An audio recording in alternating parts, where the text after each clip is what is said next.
Hello and welcome to your daily crypto news. So when we say daily crypto news, we actually mean it, unlike some YouTubers out there. So we are putting videos out every day. It's not ideal conditions. I am out of town right now, but we'll be back on regular schedule with our regular videos and all the equipment tomorrow night. So let's take a quick look at the markets. The market cap has dipped again. We are at $322 billion right now. Bitcoin dominance is up again. It is 39% right now. Looking at the market, Bitcoin is down to 7,300, so it at least hasn't dipped back below the 73 range. Ripple, Ethereum, basically everything is down. Let's look at the biggest winners and losers. Theta token is up big today, up 37%. It is a project that I have seen a lot of people talk about. Their marketing team is really good. So I'm not sure exactly what the news that triggered this was, but it is up. Golem up 11.79%. Mithril, which you guys know we like.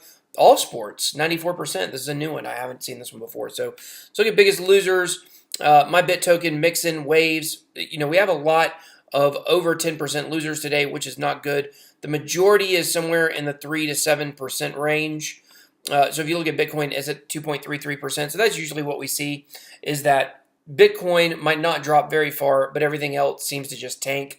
So let's bridge that over to another story, which is Brad Garlinghouse is Ripple's CEO, and he came out and said that there is going to be a day coming very soon when the market will no longer depend on Bitcoin. And basically what he said is that because people at this point who are investing just don't understand enough of the differences between Bitcoin and everything else, I tend to actually disagree with that. I think that a lot of the weaker hands have been shaken out, and those that have remained in cryptocurrency and are keeping the price at a decent amount, I think they do know what the difference is between Bitcoin and other currencies. A lot of those big funds that have a lot of the institutional money that is remaining in the cryptocurrency right now, like, they know the differences. So I don't really agree with him on this. I think that this will happen once the market cap gets back up to, let's say, if it gets to $1 trillion,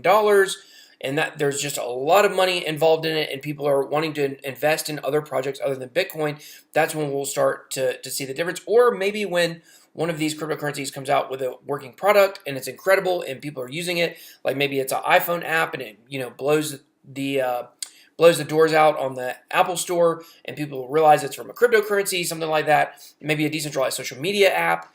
I think that is when we'll see it. So just to prove the point that we're not there yet, this is Bitcoin and Ripple's chart, and as you can see, they are tethered at the hip. But this isn't really calling out Ripple because I could pull up almost any chart here and show you it would be the same thing. So big news of the day was the Chinese president, as this article says, is bullish on blockchain. Basically, he said it is a breakthrough technology. He also mentioned several other technologies. A new generation of technology represented by artificial intelligence, quantum information, mobile communications, Internet of Things, and blockchain is accelerating breakthrough applications. So this brings me to a very interesting point, which is a lot of people have made the point that the Chinese government is oppressive, and of course it is restricting and oppressive. It's communist by nature, and let's not, there's no bones about it. I mean, communism, to what we've seen so far in this world, has not really worked per se.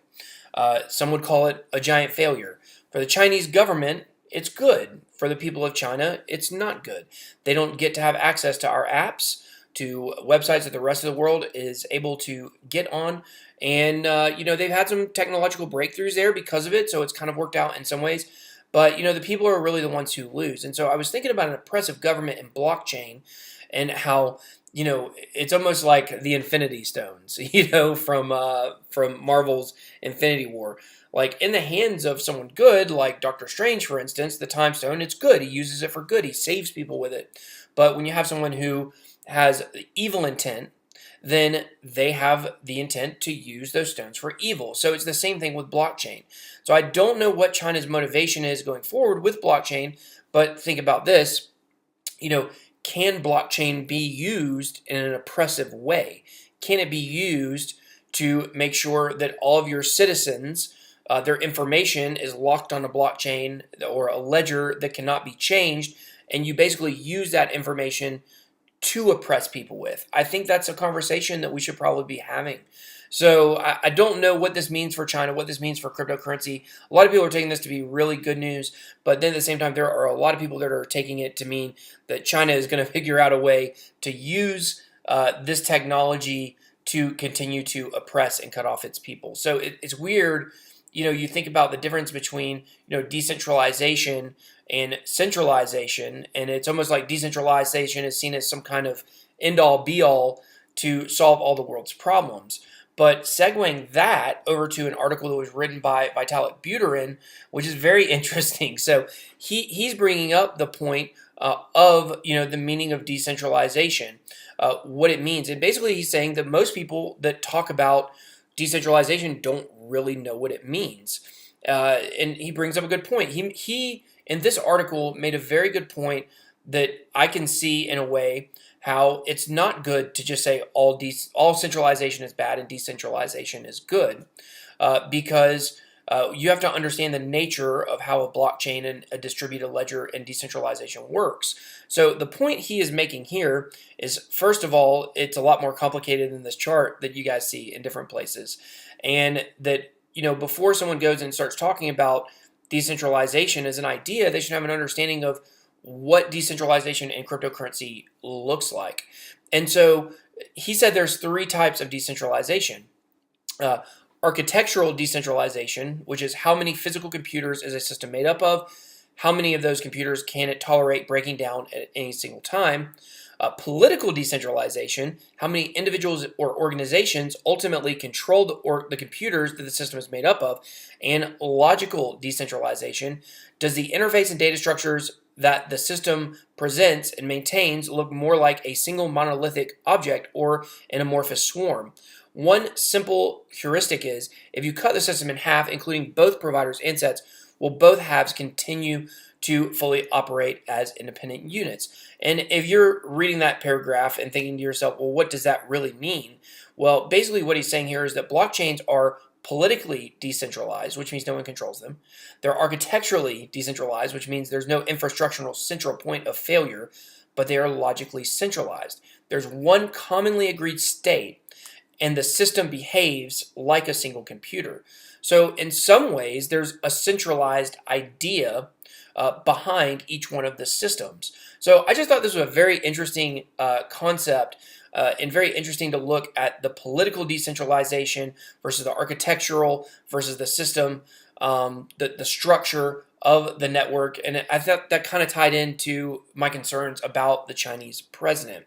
So into altcoin news, we have Icon and Trive. They're joining forces to improve Southeast Asia's blockchain ecosystem. Icon has talked about how they feel like Southeast Asia is ready for a boom in blockchain. Where, as you know, we talk a lot about Pundi X, which is another Southeastern Asian project that's based in Jakarta, that we really love what they're doing there. And I've said multiple times that, the two places I feel like are really going to boom the crypto market are Southeast Asia and also India, which you may consider Southeast Asia also. I don't.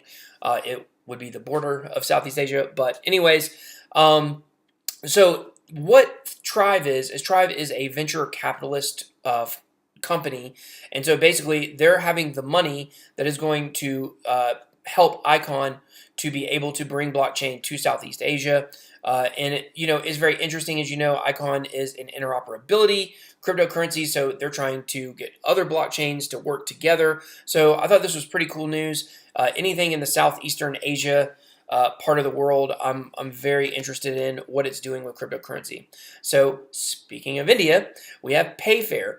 PayFair is basically a decentralized escrow platform and a peer-to-peer exchange.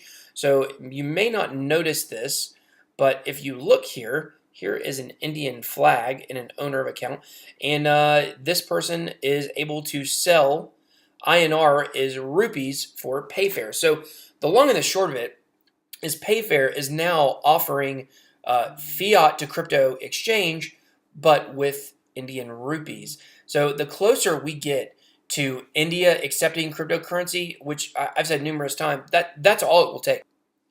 If India alone adopted cryptocurrency, we would see the numbers go through the roof. There are over 1 billion people there alone, and we always talk about what is it going to take for the market cap to get to a certain number. Well, if you just had one country the size of India or the size of China or the size of the United States that adopted it, and where the people, more than 8% of the population, which is actually still an inflated number in my opinion, in the United States own Bitcoin, is probably closer to 2 to 3%. If you can get 80% of a country of the size of America or India or China, obviously understanding India and China are bigger than America population-wise, then that's all it would take. So, who knows? It could happen overnight one day. One day we're going to go to bed and the next day we're going to wake up and cryptocurrency is going to be everywhere. So maybe it'll happen like that. Maybe it won't. Maybe it'll be a much slower process. But the change of technology leads me to believe that it will be pretty rapid. I think probably within the next few years we'll see a lot of progress. So I thought this was interesting news. There's a lot of interesting news coming out today. So thanks for watching this video. Don't forget to subscribe. Smash the like button for us. We look forward to being back with our regular equipment tomorrow night. So you guys have a good night, and that was your Daily Crypto News.